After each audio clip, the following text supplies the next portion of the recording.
Students, आप सभी का वेलकम है आपकी क्लास स्टडी ऑल ओवर में। और आज हम देखते हैं पॉलिटी। और पॉलिटी में हमने 1 से लेकर 30-31 तक के आर्टिकल सारे कंप्लीट कर लिए थे। अब आर्टिकल 32 देखते हैं। आर्टिकल 32 को जो रह गया था हमारा 31 तक, 12 से 35 जो मूल अधिकार चल रहे थे उसी में आता है आर्टिकल 32। देखते हैं सीधे सीधे। आर्टिकल 32 कहता है संविधान की आत्मा। B.R. अम्बेडकर जी ने इनको कहा है संविधान की आत्मा। आर्टिकल 32 को B.R. अम्बेडकर जी ने संविधान की आत्मा कहा है। क्यों कहा है? वो इसलिए कहा है क्योंकि अगर किसी व्यक्ति के मूल अधिकारों का, जो 12 से 35 तक चल रहे थे मूल अधिकार, उनका अगर हनन होता है, हनन का मतलब उन्हें कोई मूल अधिकार को लेने से मना करता है। जैसे मूल अधिकार थे कहीं पर जाना, बोलने की आज़ादी, या कहीं भी संघ बनाने की आज़ादी जो थी, उन सबको अगर कोई रोकता है तो वो आर्टिकल 32 के तहत सुप्रीम कोर्ट या हाई कोर्ट जा सकते हैं। जो आर्टिकल 32 है हाई कोर्ट के तहत 226, ये जो आर्टिकल है 226, इसके तहत तो वह हाई कोर्ट में अपील डाल सकता है। या सुप्रीम कोर्ट के तहत जो आर्टिकल 32 है, ये आर्टिकल, इसके तहत वह व्यक्ति सुप्रीम कोर्ट या हाई कोर्ट जा सकता है न्याय लेने के लिए। ठीक है। अब सुप्रीम कोर्ट या हाई कोर्ट इन आर्टिकल के तहत 5 प्रकार की रिट जारी करता है।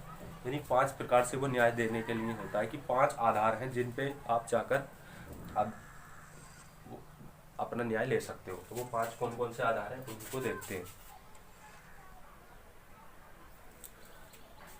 जो आर्टिकल 32 था, जो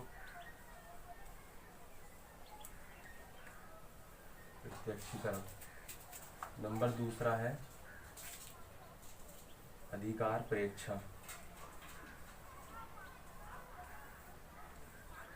ये मैं बताऊंगा अभी क्या है इनका मतलब। नंबर तीसरा है परम आदेश।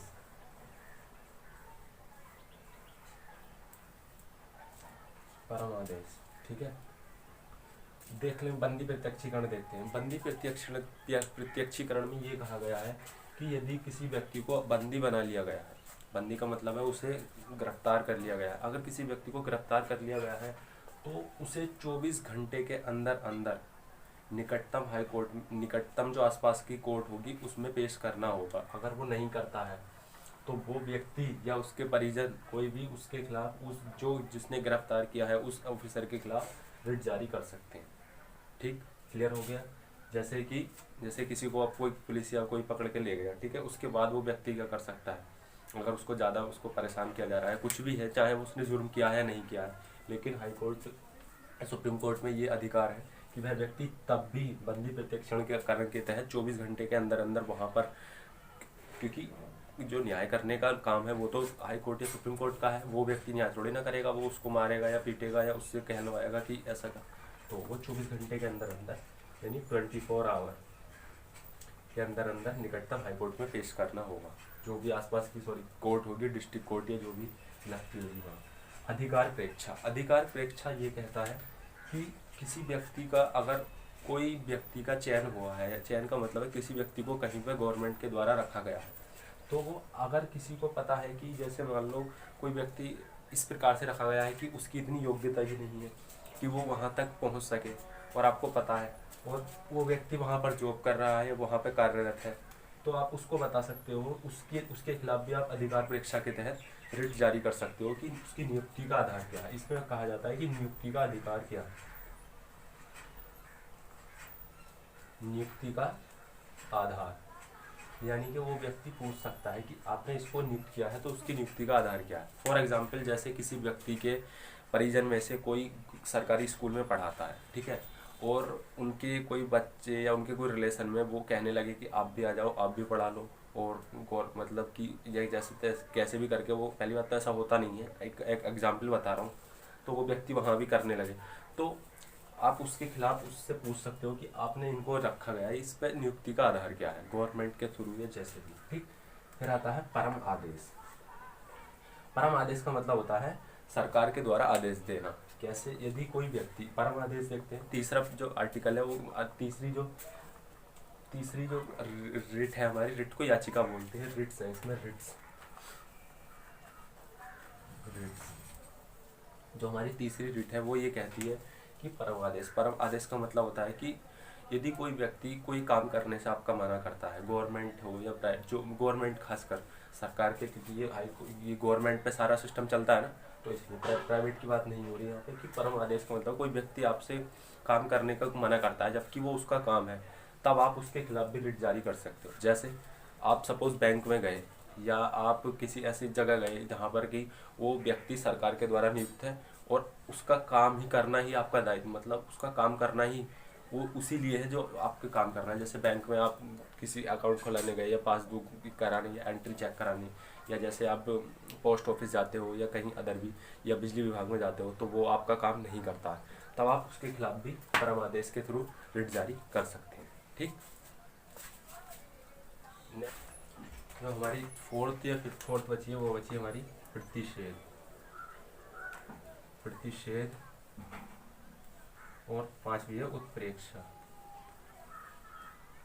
देखो प्रतिषेध क्या कहती है, जो प्रतिषेध जो फोर्थ रिट है वो ये कहती है कि कोई व्यक्ति ऐसा काम करने वाला है, जैसे मान लो कोई व्यक्ति पुलिस वाला कोई एक पुलिस ऑफिसर है और वो ऐसी जगह पे काम कर रहा है, ऐसे केस को हैंडल कर रहा है आज के जहाँ पर कि उसका अधिकार ही नहीं है, वहाँ पे किसी और व्यक्ति का काम है और उसकी बजाय वो खुद करने लगा, तो वहाँ पे क्या आएगा, प्रतिषेध। यानी कि सपोज आप नॉर्मल एग्जांपल से समझो, जैसे आपको बताइए सारा सिंपल लैंग्वेज मिलेगी आप।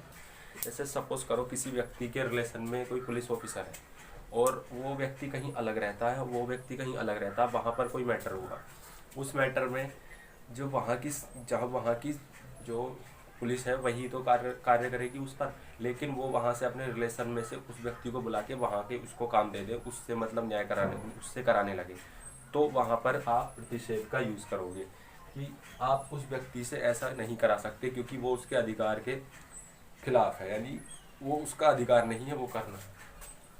ये तो जब वो व्यक्ति करने वाला है, शुरुआत है, यानी उसको रोकना।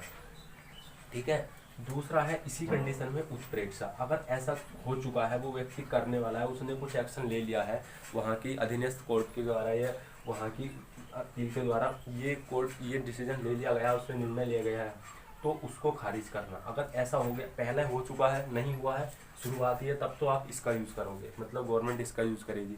और अगर नहीं हो चुका है, उस पर कार्य चल रहा है, तब फिर उत्प्रेक्षा, यानी उसको कैंसिल करके उसको जो है निरस्त करके जो उसने अधिकार दिया उसको निरस्त करके फिर सब उसके आसपास के जो जहाँ की वो कोर्ट चल रही होगी वहाँ के व्यक्ति को उसको दिया जाएगा। ठीक है, क्लियर हो गया ना। यानी उसमें तो आप रोक सकते हो, स्टार्टिंग में ही रोक सकते हो, लेकिन वहाँ पे उसने कुछ दे दिया है, यहाँ पे वहाँ पे उसने कुछ अपने अधिकार दिखा दिए हैं और उसके बाद आप इस आर्टिकल के थ्रू रोक सकते हो। ठीक है, फिर आज के लिए इतना ही रखते हैं।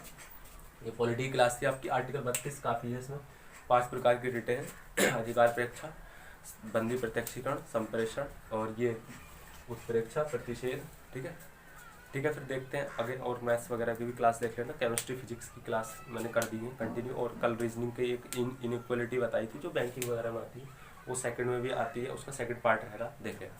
ठीक है, thank you. Like share subscribe कर लेना।